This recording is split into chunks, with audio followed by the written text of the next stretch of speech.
વૈભવી આજે આપણે ચર્ચા કરીએ છીએ એનો મૂળ હેતુ શું, શા માટે ચર્ચા ઊભી થઈ અને ચર્ચા કરીએ છીએ કયા કાયદા અધિનિયમના આધારે? તો 2017ની અંદર આખા ગુજરાતની અંદર, ભારતની અંદર ગુજરાત એક રોલ મોડલ કહેવાતું કહેવાય છે અને કહેવાશે જ એટલા માટે કે 2017માં વાલીઓની માંગ ઉઠી કે જે રીતે ખાનગી શાળાઓ પોતાની મનમાની રીતે ફી ઉઘરાવે છે એની અંદર કઈ કરો સરકાર. ત્યારે એ 2000 ગુજરાત સ્વનિર્ભર શાળા અધિનિયમ 2017 આખી રચના કરવામાં આવી.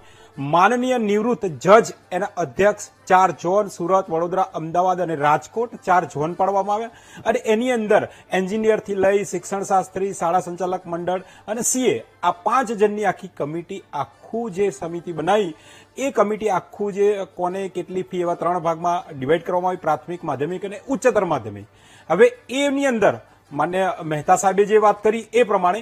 કે 85 એ તો 85%, હું તો કહું છું 90%થી વધારે શાળાઓ જે ખાલી એફિડેવિટ ઉપર 15 થી 25 થી 27 થી 30 હજારથી નીચે, માનો કે પ્રાથમિક હોય તો 15, માધ્યમિક હોય તો 25 અને ઉચ્ચતર માધ્યમિક હોય તો 27 અને 30, એની નીચે દાયરામાં 85 થી 90% શાળાઓ એમાં આવી જાય છે. એટલે વધી કેટલી 10% શાળાઓ. તો 10% શાળાઓ 4 જે આપણે ઝોનની અંદર ઘણી 10% શાળાઓ આવે ત્યારે ક્યાંક આપણને એ ચર્ચા કોઈ શાળાની કરવાની થાય, પણ આજ સુધીનો એક પણ રેકોર્ડ આપના પ્રતિષ્ઠિત ચેનલના માધ્યમથી ડંકાની ચોટ સાથે એવું કહું છું કે એક પણ વાલીની એક ફરિયાદ હોય ફી માટે અને જો એફઆરસી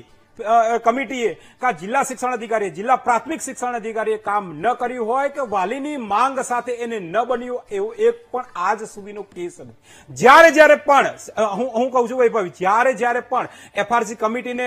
એવી માહિતી મળી કે આ શાળા ખૂબ વધારે જે પાસ થયેલી એની મંજૂર થયેલી છે એનાથી વધારે લે છે, જ્યારે ક્યારેક જિલ્લા પ્રાથમિક શિક્ષણ અધિકારી, જિલ્લા શિક્ષણ અધિકારીને જાણ થાય છે ત્યારે આબેહૂબ એ શાળાએ એ વિદ્યાર્થીના એ હિતના પૈસા છે, વાલીના હિતના પૈસા એ બધા પાછા આપે. એવા દાખલા છે આપણી પાસે. બીજી વસ્તુ વૈભવી, બીજું પણ કહી દઉં કે જ્યારે એફઆરસી ની ચર્ચા કરવાની આવતી હોય છે ત્યારે હંમેશા સરકાર વિદ્યાર્થીનું અને વાલી